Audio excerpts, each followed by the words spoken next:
আসসালামু আলাইকুম। আমাদের মধ্যে ইতিমধ্যে এসেছেন বিএনপির চেয়ারম্যান তারেক রহমান। তিনি আপনাদের সবার সঙ্গে পর্যায়ক্রমে শুভেচ্ছা বিনিময় করবেন।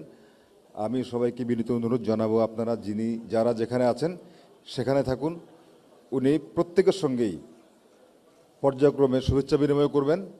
তিনি আমাদের মধ্যে আছেন, তিনি সবার সঙ্গে পর্যায়ক্রমে শুভেচ্ছা বিনিময় করছেন।